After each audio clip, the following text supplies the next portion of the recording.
po kay sasawa ko na si Roy. Nagsasama po kami 30 years po na hanggang ngayon, 30 years po kami. So, ang masayang mga alaala po sa kanya ay yun, nagkaroon kami ng dalawang anak, malaki na 30 years old, tsaka 59. No? So, yun, masaya din kami kahit na masaya kami kahit nakaranas kami ng maraming problema. Oo, share ko lang kung paano siya nawala, June 2022, diagnosed po siya renal cell cancer po sa kidney. So, sinabi po ng doktor na 6 months na lang po siya. Pero salamat dahil umabot siya ng 2 years. So, makakabay pa rin ang Panginoon dahil binigyan pa rin siya ng mahaba. So, pangalawa, sa ngayon po, yung sinasabi po natin na nawala na po siya, una-una talaga po hindi natin matatanggap na nawawala yung buhay natin sa buhay. Pero palauna is, yun pala is, tinangka talaga ng Panginoon yun. Kasi lahat naman talaga tayo ay papunta doon. So, kanya-kanya din talaga tayo sa mga buhay natin. So, yun lang po is, share ko lang, tapos share na lang po na si Pastor Sam. Yun lang po masasabi ko. Kasi baka may lang pa ako. Palapagan po natin si Pastor Ramig sa kanyang mga naranasan sa kanyang asawa. Una, dalawang anak at sa kanilang pagsasama at pagmamahalan. At ngayon ay tawagin natin yung kanyang anak. Ano ang kanyang nararamdaman? Ito ba si Paul? Tago na. Si Jane lang. Nasa labas si Paul?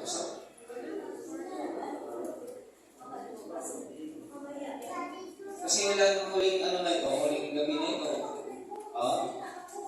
Para mapakita natin kung ano ang kanilang naranasan. Sa mga kaibigan ni Nunoy, meron pa rin kamag-anak o iba dito na kamag-anak o kaibigan. Tawag mo sa iba to na. Si Paulo, dito ka Paulo, Ayaw na. expose mo yung beauty mo. Bigi. Baka mo daw. Sige ako. Dahil yung anak niya, may mga glory, Opo ay panganay.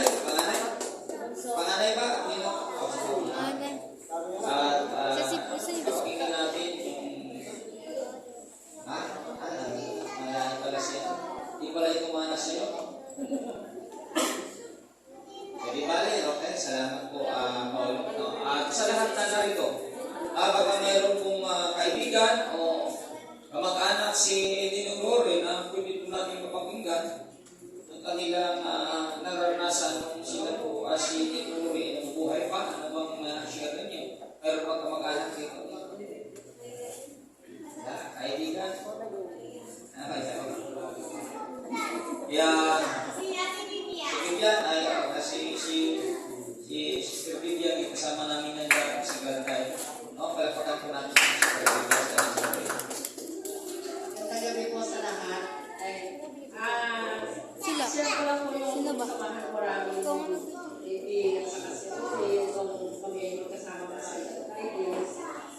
Sila ba dapat?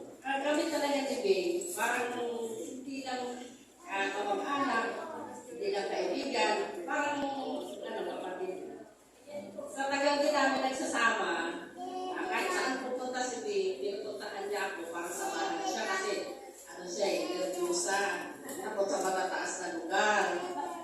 Akalagan ako niya kahit saan siya pupunta, ako na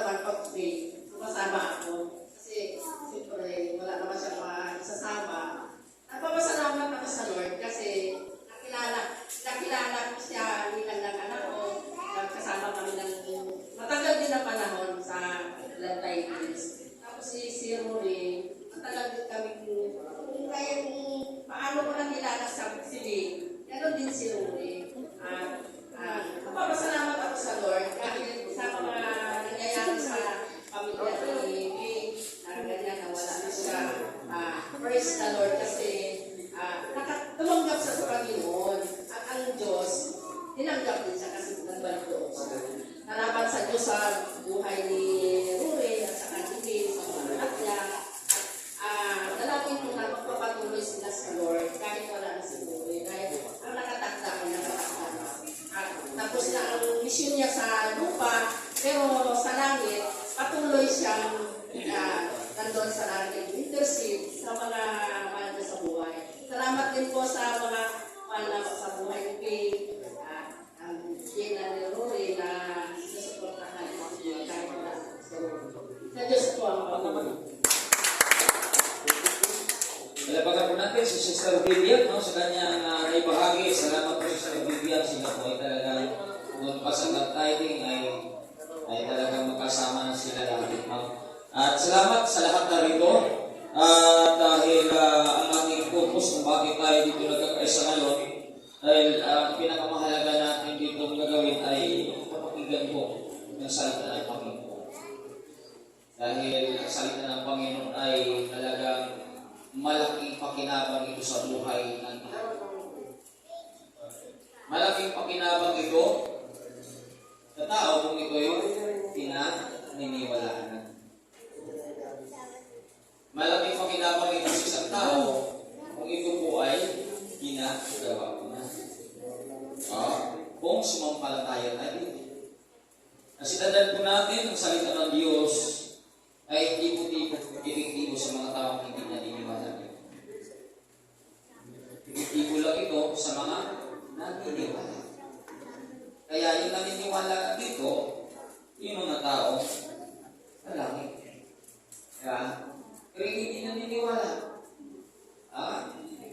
Ay hindi pa langit yun. Kasi ang mga hindi naniniwala, hindi naman talaga nila ginagawa sa salita ng Diyos. Kaya kung bakit sa ating kapanahonan ngayon, maraming tao ginamit ng Diyos. Ibahagi ang kanyang salita. Dahil gusto talaga ng Diyos na lahat ng tayo maligtas. Kaya na ang kanyang kamakain sa Pasang Kalbaryo, walang pinili yun. Mayaman, mahirap, ulubi ka man, anong klaseng lahay ka, para sa lahat yun. Kasi gusto talaga ng Panginoon na lahat po pa itubusin mula sa kasalanan. Ang kamatayan kasi ng ating Panginoon, ito yung pintuan para tayo magkaroon ng kaligtasan. Kaya sa atin lang doon, natabi natin ang ating Panginoon. Kung gusto natin, magkakit doon sa pangako niya buhay doon. Kasi hindi natin kaya baguhin ang ating sarili. Sino may kapangyarihan para baguhin ang sarili? Wala po. Ang ating Panginoon lang ang may kapangyarihan. Kaya pag tinanggap po siya, nananahan siya sa buhay mo. At pag nananahan siya sa buhay mo, itutong tinanggap mo siya ang may kapangyarihan para baguhin ang buhay ng tao. Kasi sa sarili lang, kala ko na hindi na mabago eh. Pero nung tinanggap ko ang ating Panginoon, at ginagabayan ko ng mentor ko, totoo po, unti-unti ko ang pinangin. Lahat ng hilig ko sa layaw, nawawala. Lahat ng vision na sa akin, yun na tayo nagkabinata pa. Lahat ng shadow, naranasan ko. Lahat ng alam, naranasan ko. Akala ko nga, mamamatay lang ako doon sa presyo. Pero grabe ang Diyos sa pagkabuti. May dumating talagang tao sa akin para gisingin ako sa katotohanan, para makalala sa kasalanan. Pinatanggap ko lang yung Panginoon. Kung pinatanggap niya ako, sige, tagtuloy ko pastor. At totoo ko, unti-unti akong binago. Yung pag-iusin, wala na akong gana. Yung pag-lugar, wala na akong gana. Yung nagwaksan, wala na akong gana. Saan na yung gana ko? Doon na sa simbahan, pagbabasa ng Biblia, pagbabahagi ng salita ng Diyos. Kasi ang Diyos na pala ang magawa sa akin. Kasi tinanggap ko siya totoo. Kasi may tumanggap na totoo, may tumanggap na hindi totoo. Ang totoong tumanggap sa ating Panginoon na babago ang buhay. Pero pag hindi totoong tinanggap natin siya, di kaya namin hindi ko babago. Kasi wala tayong, sabi ko nga kanina, wala tayong kapangyarihan para baguhin natin. Ang may kapangyarihan dito ang ating Panginoon, ating tinanggap siya babago. Sapagat ang lahat na tumanggap sa ating Panginoon, i-include niya tayo. Sabi niya, Apostol Pablo, Unang Korinto chapter 3 verse 16, sabi niya, hindi ba ninyo alam na may tigno ng Diyos at naninirahan sa inyo ang kanyang Espiritu? Siya pong mag-usap. Mas tutong talakinan. Pero tandaan po natin, ang tumatanggap sa ating Panginoon, yung mga tao sa langit. Di ba? Kasi gusto natin langit eh. Kasi mayroon kasi mga tao hindi naniniwala doon eh. Na may langit eh. Ang iba kasi naniniwala, pagkatos patay, wala na.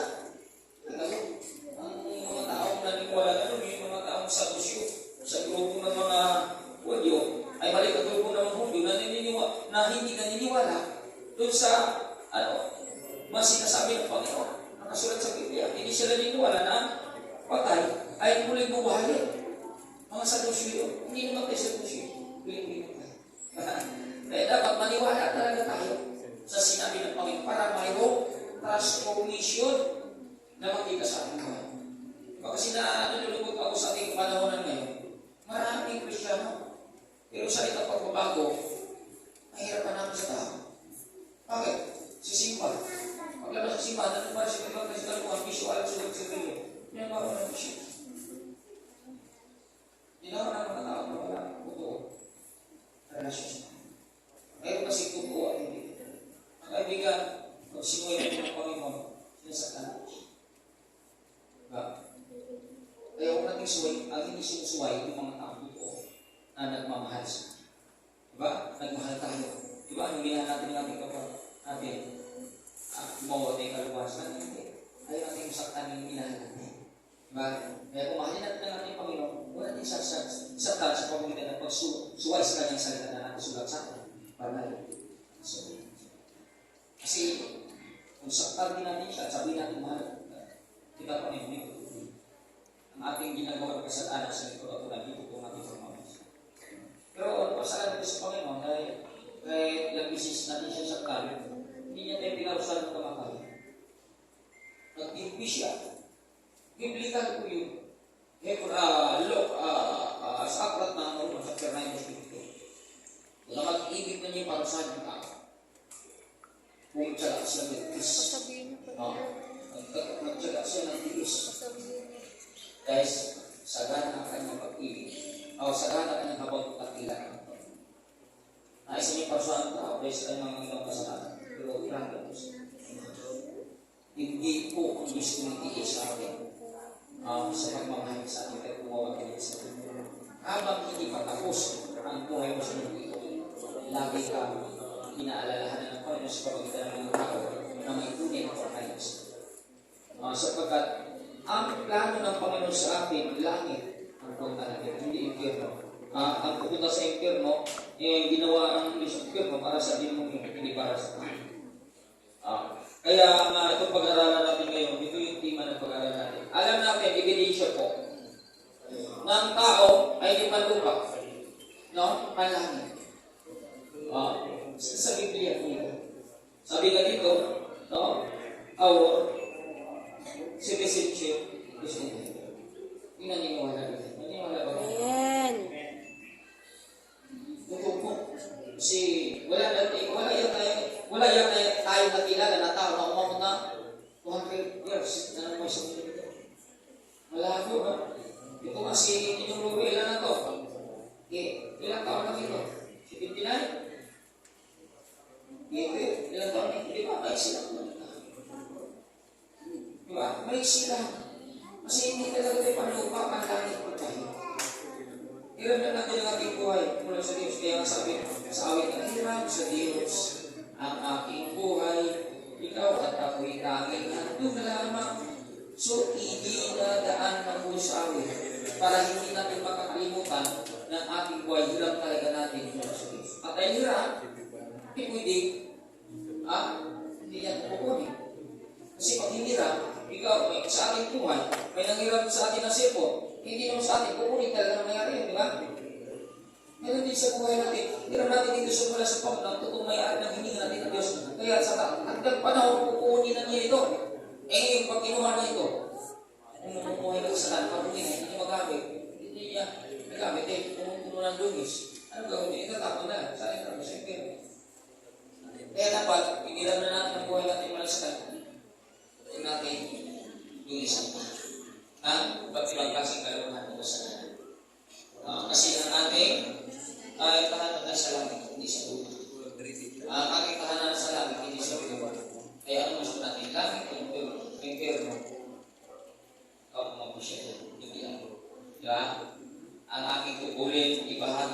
ang salita ng Panginoon. At ang naniniwala ito ay magaganap na at tandaan po natin kahit anong religion mayroon ka, kung wala natin ang pagbabago, walang isang buhay. Yung mahirap na bagay na mawala sa iyo, yun ay galaw mo sa buhay. Pero yung mahirap na bagay, pero hanggang ngayon nandyan para sa iyo at sinasabi mo na born again ka, sinabi mo may simbahan ka, sinabi mo may bilon ka, sinabi mo may Diyos ka, ito ang Diyos. Ang Diyos may kapangyarihan para alisin mga bagay na hindi maganda sa buhay mo. Dahil siya ang Diyos na makapangyarihan. Walang imposible sa atin. Lagi natin inamin sa simbahan, walang imposible sa ating Diyos. Hindi na sa amin. Lahat kaya ng buhay. Ang tungkulin natin, tanggapin natin ang ating Panginoon. Kung gusto natin, lahat. Pero bago ko ito ibahagi, bago ko ito basahin yung mga talata, manalangin po tayo. Panginoon, napakabuti mo sa aming buhay. Kabila, Panginoon, na pangyayari, pamilya, sa Estrabing, sa bahay, sa Panginoon, kung saan ay kinuha mo na. Pero ang iyong mga anak, Lord, hindi ka pinalimutan. Upang ang iyong salita ay aming pagbalik. Narito ka, Panginoon, sa gitna na may pinagdaanan, pamilya, ni Estrabing, pero ang salita, patuloy yung pag-aralan. Dahil alam namin, Panginoon, makinabang nito pagdating ng tagdang panahon, kung ito'y tanggapin, paniwalaan, bawat isa, ang pangako ng buhay na walang hanggan. Lahat, kami narito sa mga Kristo. Kayaan niyo, Lord, sa gabi ito. Gamitin mo lang nawa ako. May karoon at kapangyarihan. Ikaw nawa ang makita sa aking buhay. Ikaw nawa ang salita sa gitna. Upang salita ng Lord, lumalabas sa aking bibig. Ito'y tumatago sa kanang isipan. Magdala ito ng pagpapala, spiritual, at magbabago ito ang buhay nila dahil sa galaw at kilos mo Panginoon Diyos sa aming kalgitan. Maraming salamat sa tagumpay sa tanging pangalan ni Jesus. Amen and amen. Pwede pa natin palapagan ng Panginoon. Hallelujah. Kaya basahin ko po ang talatang ito sa